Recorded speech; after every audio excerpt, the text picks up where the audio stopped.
how do we organize this community to put that press on, right? And it'd be easy if I was a council member, because I'll pay attention to it, and not to dig at the other 9 candidates, I don't know if they have the ability right now to do it. And there's some privilege that comes with having a seat, but you want to make sure someone understands how to use the power and the authority and the influence of that office, right? Because it could get you. It could get you fast if you don't have your character in place, if you don't have roots in the community, if you don't have a coalition of diverse stakeholders across the board. It can really suck you in really, really fast, and then we'll be stuck, for 4 years complaining about where they at. If you didn't see them now, you didn't see them before the campaign. You're not going to see them after. Yeah, I'm going to take a dig, and some of them you only see because they have government financing, right, to fuel a campaign. That's a dig, I know. But it's a fact. So, you all got to make that decision.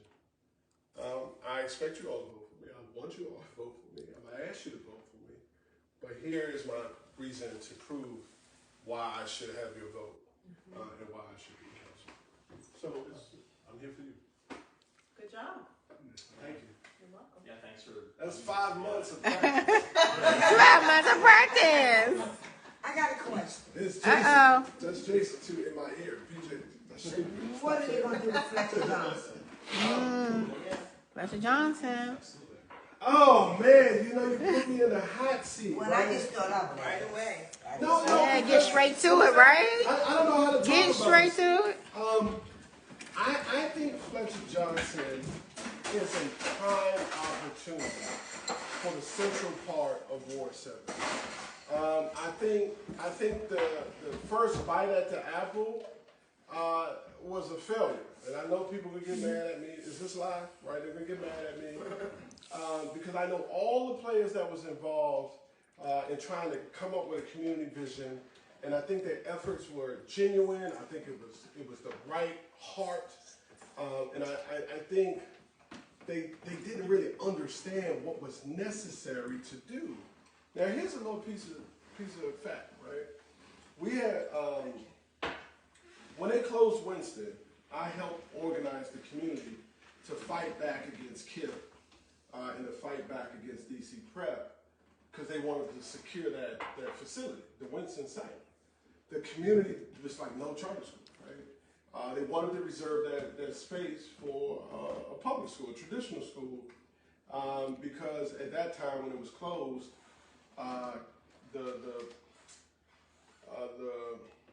the variables supported the closing. Not enough enrollment, achievement score, whatever they say when they close the school, they said it.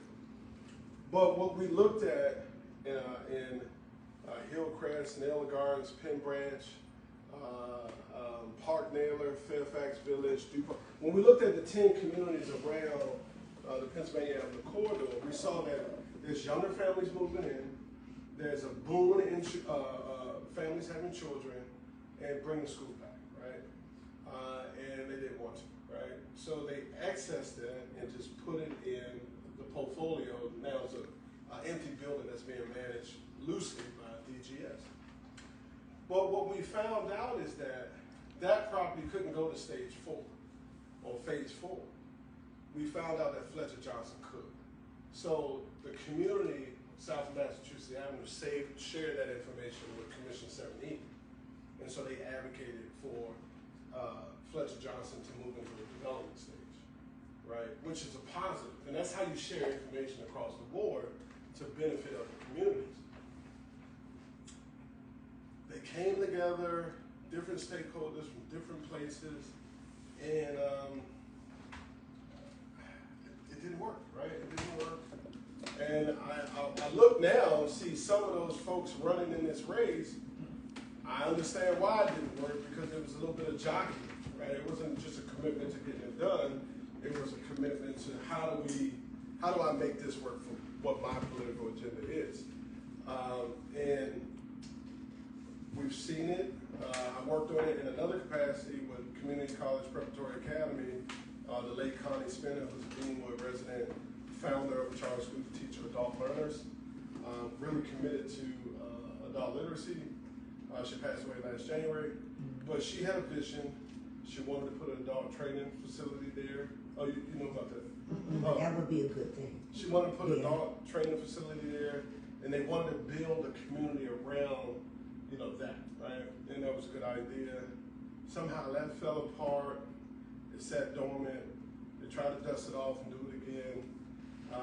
And then we found out that the developers, those who were interested in developing 14 acres of land, did not want to pay for the demo, right? And that was an absorbent cost to have somebody buy property, destroy it, and then build back up, right? So then the mayor decided, the executive decided to put $42 million in the budget and have the city demo it to make it much more attractive for somebody to come in and develop it, right? That's where we are with that project. And just a couple of weeks ago, the mayor said she's going to put an urgent care center, trauma center there, and we all appreciate that because we need that, right? Not because our community is gun-ridden and we experience a lot of gunshots and all that crazy, but because just last week I took a neighbor from 36th Street, 36th in Alabama, all the way to the Washington Hospital Center in the middle of the night, and that's ridiculous because they had stomach cramps. We should have had an urgent care, right? It would have been a lot better for them to ride down Alabama Avenue to East Capitol Street to Benning Road to get that service, right? But we had to drive all the way to the Washington Hospital Center and spend all night up there because they had they had some issues. I don't know what the term was, but we need what we need. And so I think as a council member, I think we need to think differently about how we approach it. I think that's a good place for it. Central Ward, right? We didn't get the hospital. Hospital's going to Ward 8, so there's no dig on that. We did get focused attention on the health and human services capacity and infrastructure that Ward 7 needs, so that's good. But we got to keep pressing, right? And I'm always go back to the neighbors and say, hey, neighbors, right? What more can you do to help me as the councilman, right? How can we do this together? Because that's my job, right? To help us get more things. So was that good for Fletcher? Did you want some more information? I just wanted to know what they were doing. Because it was vacant. It's been vacant for a while. Yeah. It was Fletcher, then they turned it to Johnson. Johnson. It was a swing school, yes. Exactly, yeah, because I think they was doing something to Johnson. Yeah, and then Kip uses his field. The Kip across the street uses his field. Yeah. Kip was just trying to buy everything. Exactly. And I think. But they need a parking lot. They do. They need a parking lot. Kip, Benning Road is terrible. At 3 o'clock, it's crazy. It is really crazy. But you build that right there. That too, yeah, because they come through the alley. So they need a big parking lot for those parks, but they're not organized. They don't have nobody directing the traffic. It's just crazy. Well, Kim had an opportunity to do that. They could have put a parking lot on top of their building. Yeah, well, they couldn't get underground. Where the convenience store was at the corner. Exactly. In Alabama, they could have turned that into a parking lot. Exactly. They did have a parking lot at one time. So they chose to do what they did, which is expand and take that whole area. And Kip duped me a long time ago. I remember Alice pulled me into a meeting when I was a commissioner. They had space in the Methodist Church on Minnesota Avenue. This was probably 2005 or something.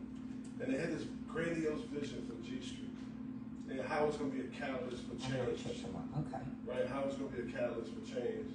And all they've done is just own the space. But I haven't seen much of the change that they was going to institute, right? KIPP is a great school, right? Parents are dying to get in there. And the kids are performing well when they come out of it. One of our colleagues, their daughter went to Exeter from KIPP. Right? That's a big deal, right? So we know they produce results. It's not a, yeah, I heard they do. Yeah, it's not a dig on their ability to educate children and move them to grades level in 1 year. They can do it at every model. It's just how do we as a community, with the right council member, make sure that these people come into our community and we benefit from it, and they don't just benefit. All right, we got to get our needs met too. Right? Yeah. Yes. I know you're ready. I already talked. I think it'd be good if you elaborate a little bit on how you see economy as a way to sort of like bolster and bring up Ward 7 and Capitol View, etc. I agree with you, but I think people could benefit from hearing how you think we could go about, like some ideas and things that we should be doing, leadership should be doing, to sort of foster investment, right? And we have to motivate business people to come here, right? BJ, you should ask them about the streetcar and what they think about the streetcar, and if the streetcar is going to be beneficial to them. I did research for this. I know. Support the streetcar for H Street. Oh, but wait a minute. So we were on BJ. BJ. BJ had a forum the other day, guys, and they were talking about the 90% of the candidates were talking about how transformative it would be. Yes, and we would be for the community. But BJ was one of the only streetcar to Benning Road.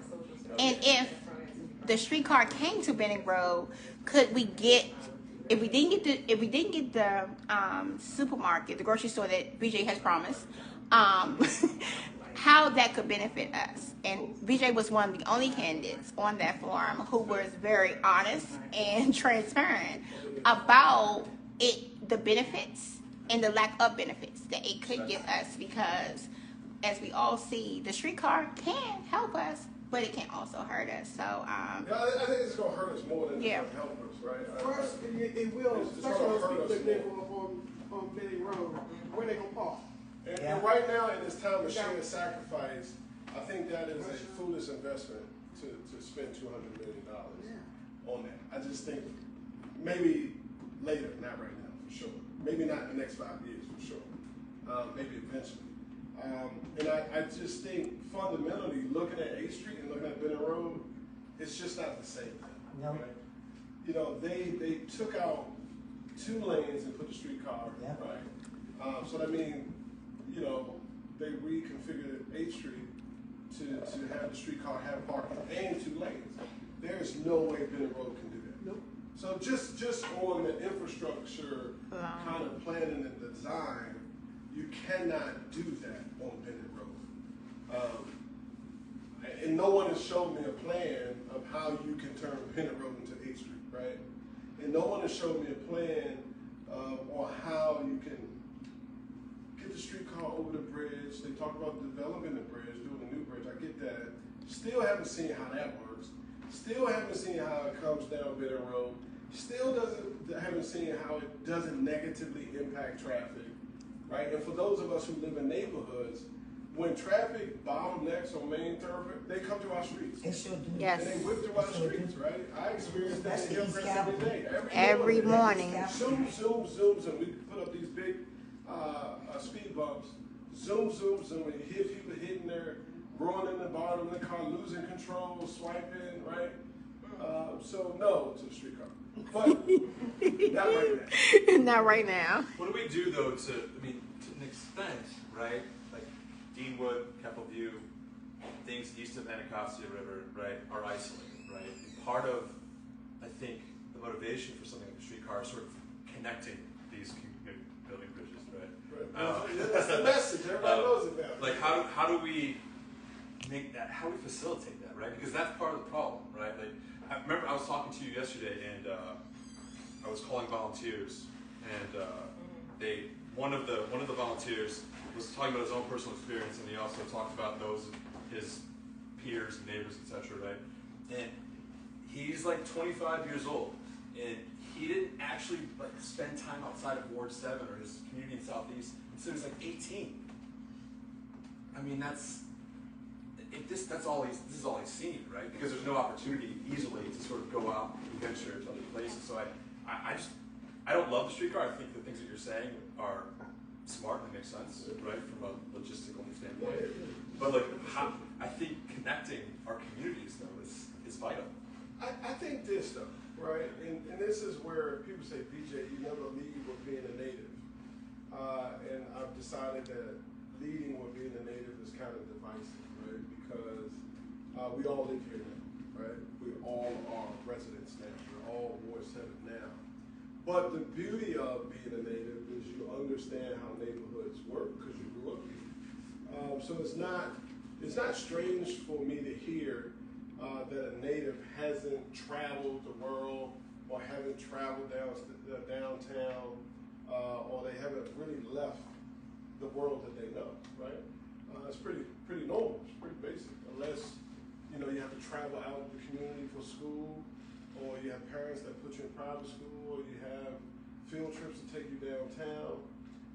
It's not weird for people to just know their community. But we had streetcars in this neighborhood. They used to. Yeah, that's back in the day. I'm just Not saying. just not know. Not just not know. It was just not different, leave. right? Not leave. Because it was on That's East different. Capitol Street, right? East Capitol Street, right? Central Avenue. Right, okay. I'm not talking about not spend tons of time. I'm saying I think because of sort of the lack of resources, yes, and various other sort of structural things. What I was told is I never left. Let's think about old DC. Let's think about old DC before school choice, before the ladder, right? When you were bounded to your neighborhood school, and there was a pathway from your elementary school to your middle school to your high school. It was all central to your neighborhood. You see what I'm saying? Yeah, of course. So now the generation that comes about now, they can travel all the way uptown. They can travel to Ward 3. Because you got 12 choices, your parent can make 12 choices to put you in a different school. So now school opens you up, the metro opens you up, your parents traveling, dropping you off to school opens you up to a bigger city. So what, so in saying that, I don't want to be recorded as we're talking about. Okay, sorry. That's very important to me. Okay, so I'll just turn it off, yeah. Thank you. Uh-huh. So when you say that, what do you mean by that? Because